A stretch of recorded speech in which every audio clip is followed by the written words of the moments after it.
Welcome home. It's November 22nd and the episode title is Scotland Loves VTTs.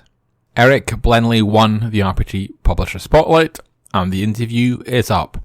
There's also a few days left to back Eric's latest Kickstarter, which is the charmingly titled Filth Below Gallows Ford, in which Eric allows himself to dabble in grimdark. There wasn't an audio EXP last week, as I was at Scotland Loves Anime, or at least the Edinburgh week of it, which is the best week of the event. And this year we had anime in the Cameo and at the Filmhouse, which is interestingly only if you care that the Filmhouse was rescued by a crowdfunding effort from people who thought an indie cinema was worth saving. I did, and I put some money in. The Edinburgh week comes in two halves. The first, during the working week and evening sessions, was one in which we toured through old action anime with some hits and misses. I thought the misses all failed because the anime had aged badly and they'd become a bit cringe for 2025. But I really did enjoy You're Under Arrest the movie, which is a story of local cops getting caught up in big events. The stinker of the event was Angel's Egg, which the official media partner, The Skinny, raved about and rated highly. Sure, Angel's Egg is by Dark Souls darling Mamoru Oshii, but that's not enough for me to forgive pretentious, slow and predictable nonsense. If you can give it a miss, give it a miss. Bronwyn joined me to watch a stop-motion Junk World, which was the prequel to Junkhead, and thankfully, a hit. I would call it something of a mash-up between the Thunderbirds and Mad Max, and with a bit of 12 Monkeys thrown in for good measure too. For stop motion, I thought the walking of the characters, the flying of the spaceships, and even the fighting sequences were impressively done. For me, the winning anime though was The Last Blossom, and I am not alone with that thought. The Last Blossom begins with an old gangster talking to a flower in jail. Is he going mad? Is he ill? Or is the plant really talking to him? Most of the anime is a flashback to when he took in a single mum and her kid in a purely platonic relationship, and then the events that landed him in jail. The anime won the audience and the jury awards at Scotland Loves Anime. And this year, Geek Native also let readers vote for an unofficial fan vote. And The Last Blossom won that one too. I think the biggest tabletop gaming news this week has come from virtual tabletops. Roll20, who own DM's Guild, DriveThruRPG and Demiplane, launched the D&D Nexus. It replaces the 5e Nexus on Demiplane. It means if you buy some D&D books once, for example on Roll20, you get them in two places, for example, Demiplane. It's a concession from Wizards of the Coast, who could have insisted that you buy the games twice, as they do if you want the hardback and a digital edition. It's also interesting because it makes Demiplane more of a competitor to D&D Beyond. However, this feels in line with the likely strategy of Digital Dan and Dan Ayoub's franchise model.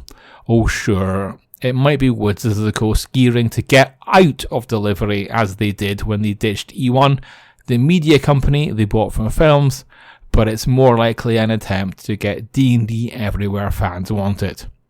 I used the phrase razors and blades strategy when I wrote up the latest Fantasy Grounds content releases. It's all connected. Fantasy Grounds has gone free to play to a degree, and that's been followed by some pretty dramatic content bundles from Goodman Games and Modiphius.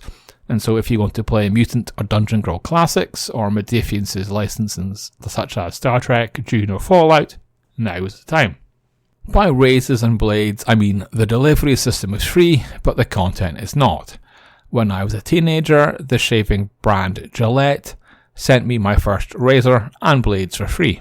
I was impressed and pleased, and used Gillette until I went electric. I never paid for the razor, but I spent a small fortune on the replaceable blades, and only Gillette blades would fit the Gillette razor. That's the virtual tabletop strategy. We can stick with physical items and return to TTRPGs because there are complexities there too. Drive-Thru RPG, which has recently moved into selling physical merch, such as dice and cards, has announced there will be price increases to their print-on-demand cards. You have until December 8th to beat the hike, but it's rattled cages, and publishers like Philip Reed had said they're going to concentrate more on digital. And now, before we get into bundles and outros, I want to talk a bit of geeky news that I'm thrilled about. It's called the Heat Hub, and it makes sense. Right now, companies like Apple, Amazon, Alphabet, OpenAI and Meta are spending billions in cooling their data centers, and the rest of us are collectively spending the same to heat our homes. The Heat Hub cancels that out, and in Essex, England, a couple has become the first to successfully test putting a small, simple data center of 500 units into their garden shed.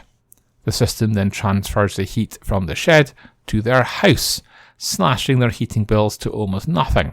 And the units in question, by the way, are believed to be Raspberry Pis or similar. Let's have more of this sort of thing, along with solar highways and kinetic pavements. In bundle news, and at the Bundle of Holding, there's a deal on Two Little Mouses Outgunned. Their Kickstarter for Twilight Sword is live and going well, whereas Twilight Sword is JRPG in style, Outgunned is more cinematic adventure. In Lovecraftian Horror, and from Pelgrane Press, we have a Ken Writes About Stuff bundle. Kenneth Hite is one of the most respected designers out there, and so is worth checking out. And from Leyland Press, featuring mechs built from scrap, there's Savage Union. It's a chance to go up against the megacores of the future. Lastly, Bronman wrote up Last Call for Lanakmar, which is from Goodman Games for DCC, and at Humble. On that note, take care and see you next week.